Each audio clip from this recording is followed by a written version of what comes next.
Dear devotees, yesterday we completed the explanation of one shlok of Chaitanya Mahaprabhuji's Shikchashtak.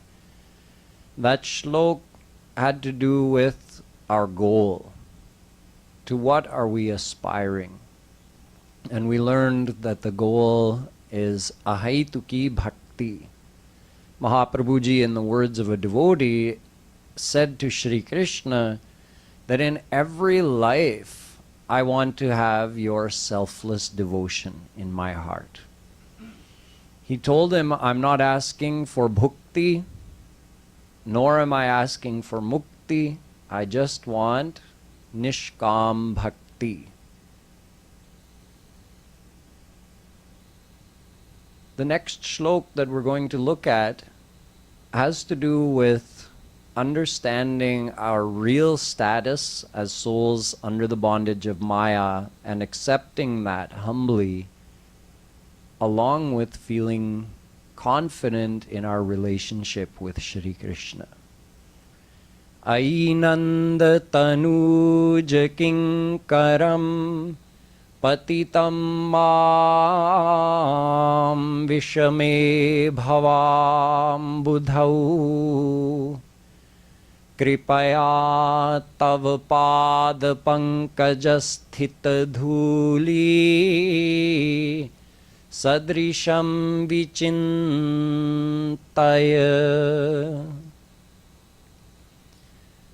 Mahaprabhu ji, as you recall, is none other than Radha and Krishna, but he's speaking in the words of a devotee. So he's expressing humbleness. He's saying, "Oh, beloved son of Nanda Baba, Nanda Tanuj,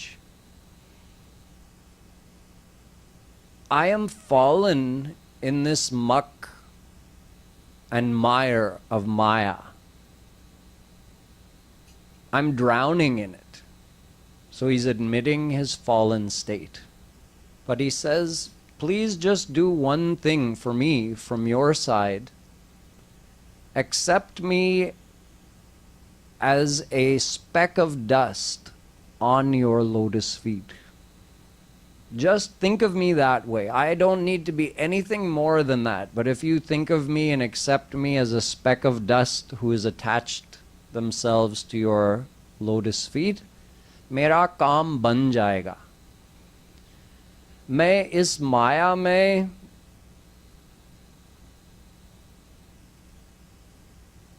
मैं खोया हूँ. मैं आपको ढूंढ रहा हूँ, लेकिन ये माया मुझे पकड़ा गया है. मैं आपके पास जा नहीं सकता हूँ. मैं इतना पतित हूँ कि संसारी कामनाओं के लिए इधर उधर भाग रहा हूँ. इस संसार में डूब गया हूँ, जबकि आपके प्रेम में डूबना चाहिए. संसारी कामनाओं में डूब गया हूँ और इससे निकल नहीं सकता हूँ. तो आप मेरे लिए एक काम कीजिए, ऐसा चिंतन कीजिए, ऐसा बस एक बार सोचिए कि मैं एक धूल हूँ, स्पेक ऑफ डस्ट, और आपके चरण में लग गया हूँ. ऐसा एक बार भी सोचो तो मैं आपका हो जाऊंगा. This is humbleness and confidence at the same time. Both are important.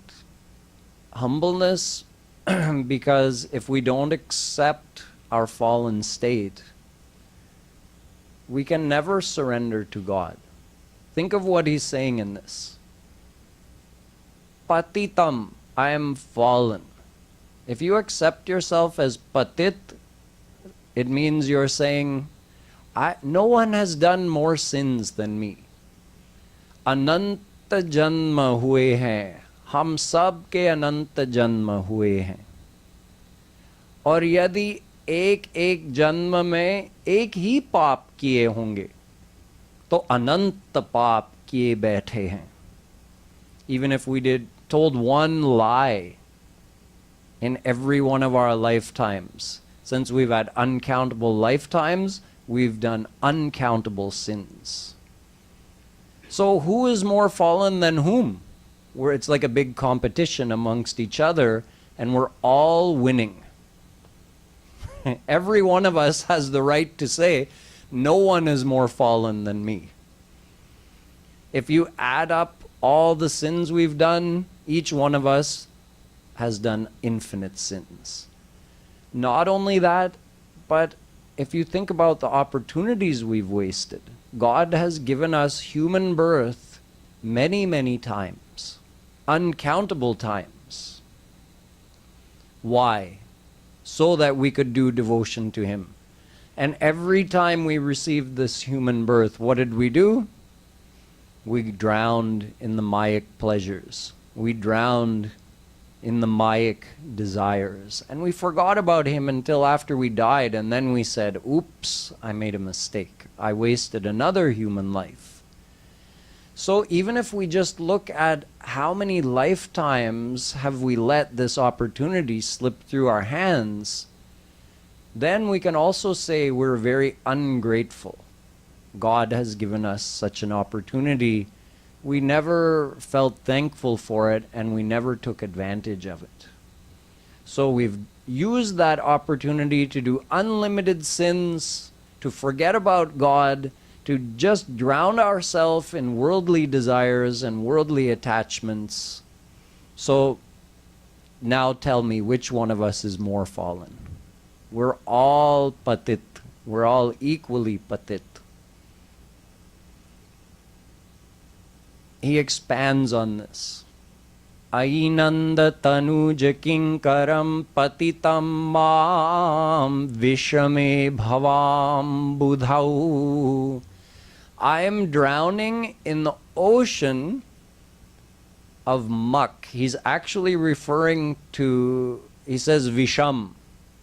You know, when you see a pig on the side of the road in the village, where do they go to? The pile of garbage, right?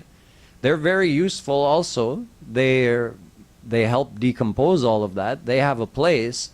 But in this case, Mahaprabhuji is saying that muck that the pig likes to feed on, he's saying, I'm like drowning in the muck of Maya, the muck of my own desires. You're awaiting me with outstretched hands, and yet I'm just drowning in this muck and mire of my worldly desires. Our mind is made of Maya. The objects of our senses are made of Maya.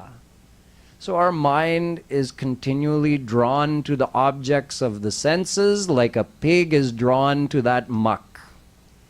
It doesn't sound nice to hear someone say it, does it? But if you think about it, that is our status.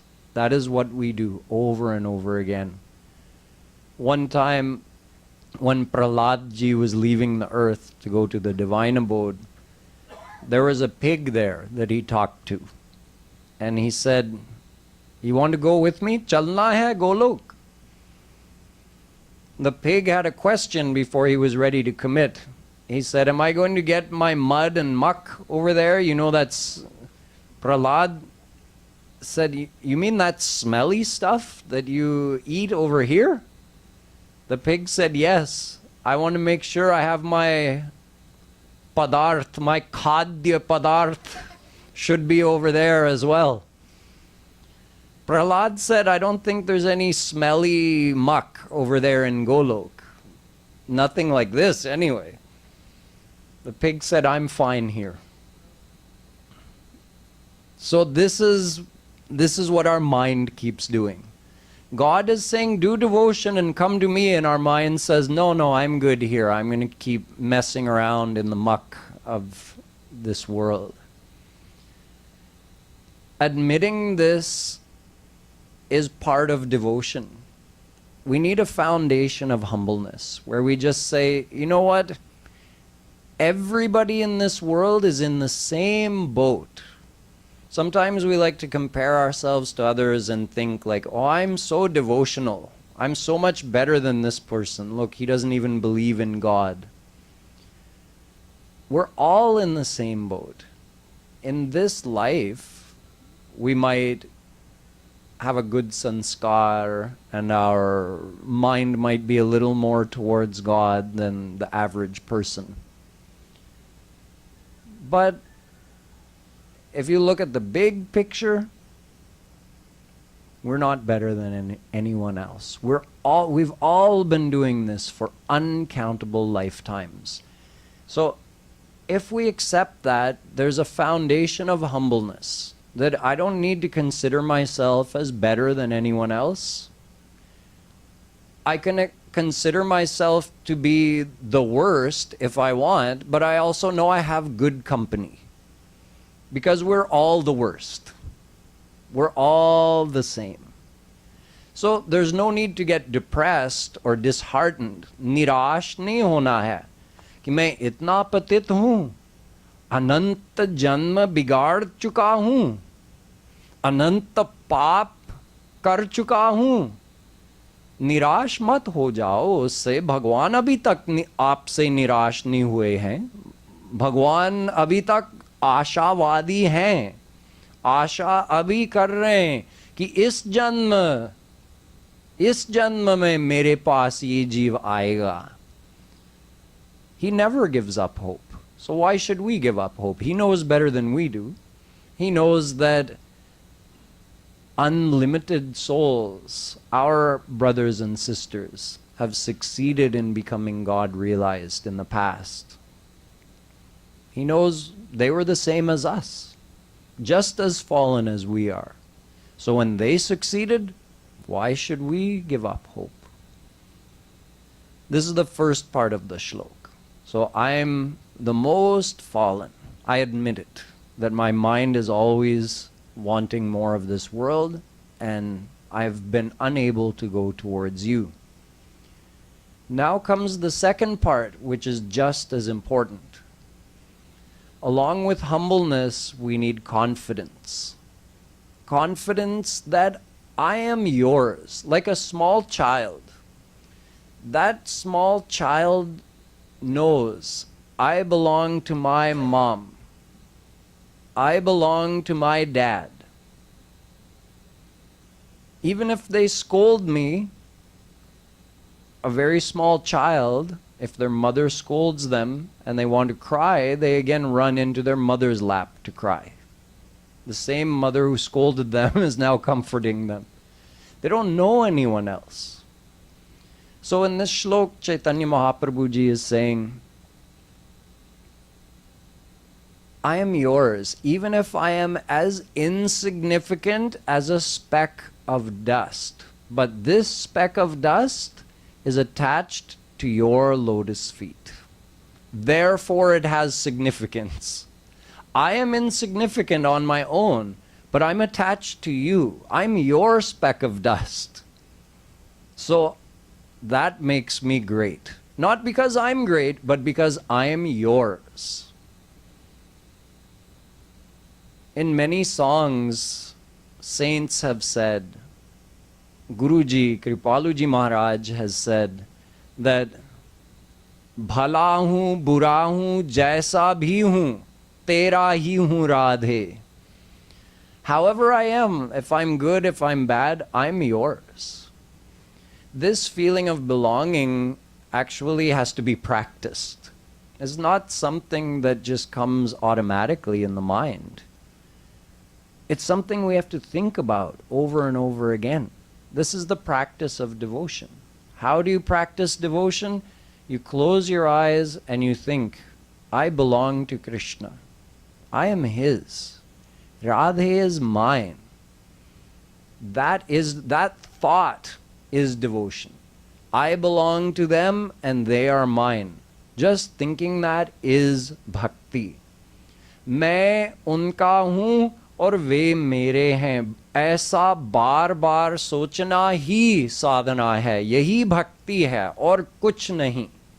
उसके साथ साथ उनका रूप बनाओ, रूप ध्यान करो, उनकी लीला का भी चिंतन करें, लेकिन अवश्य ये भावना होनी चाहिए कि मैं उनका हूं, वे मेरे हैं.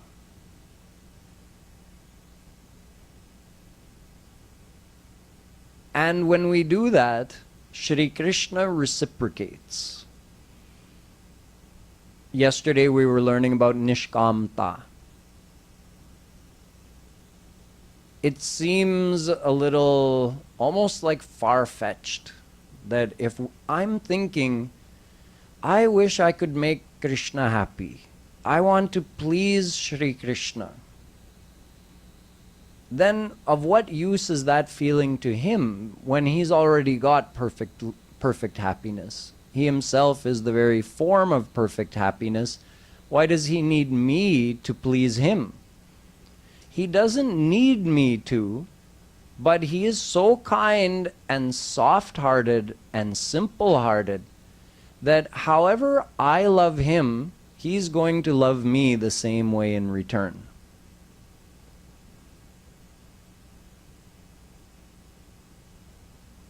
From his side, however I love him, he's going to love me the same way in return. That's how kind he is. मैं जैसे प्यार करूंगा श्री कृष्ण से, वे वैसे ही मुझसे भी प्यार करेंगे. So if I love him with the feeling, how can I make Krishna happy? I wish I could put a smile on his face. He thinks the same thing about me. Can you imagine? Krishna's thinking, how could I make this person smile? How could I make, and depending how you love him, how could I make my friend smile? How could I make my beloved smile? How could I make my mother or my father smile? Because whatever relationship you adopt in your heart, he loves you the same way in return. So when you think he's mine, even if I'm nothing more than a speck of dust on his lotus feet, but he is mine. When you think he is mine, guess what he's thinking about you? Ye mera hai. Pakka. So the more confident you are, the more you feel, I may be bad, I may be the worst, I accept I'm the worst. Mo samakauna kutil khalakami. Just like saints have said, there is no one more fallen, no one more crafty, no one more bent and crooked than I am, but I belong to him. So no matter how bad or good I am yours. And he thinks this soul is mine. This confidence has to be there. The confidence and the belief that however you feel about him, he feels the same about you. And just the simple confidence that I am his. That's it. That, coupled with humbleness, makes a foundation for devotion. I am yours, but I'm not better than anyone else. It's an interesting combination, right? You walk around with a pride. Why? Shri Krishna andar baithe hain. भगवान अंदर बैठे हैं. I have a pride. लेकिन सब के अंदर बैठे हैं. I'm not better than anyone. Bhagwan is sitting in everyone's heart. लेकिन मेरे हृदय में भी बैठे हैं. Walk around. Yeah, be confident. No reason not to be confident. But that confidence, when you feel God is in your heart, and you remember God is in everyone else's heart, that confidence doesn't lead to arrogance or false pride. That's real confidence. That's real pride. Because it's based on the fact. It's based on the truth. And that gives you a very positive frame of mind. That gives you a very positive outlook on yourself. See, we talk about self-confidence, right? Self-confidence is difficult to develop. God confidence is better. If you remember, Krishna's here. He's right here. Self-confidence is automatic. Oh, Krishna is here. What do I have to worry about? Even if I don't succeed in what I'm trying, he's still going to be here. Even if this person likes me or that person doesn't like me, Krishna is still here. So self-confidence is more shaky because your confidence in yourself can be shaken. If you have confidence that Krishna is here and he's never leaving me, then self-confidence is automatic. The more your mind is joined with Shri Krishna, the more confidence you'll have, the more positive your mind will remain. The less likely you are to get disheartened or depressed about things in the world. So there are so many benefits to this. But this is the foundation of bhakti. Humbleness, vinamrata, and confidence in your belonging to Shri Krishna. So, oh, my beloved Krishna, the loving son of Nanda Baba, please you just remember me. Think of me as a speck of dust who's attached to your lotus feet, and that's all I need from you.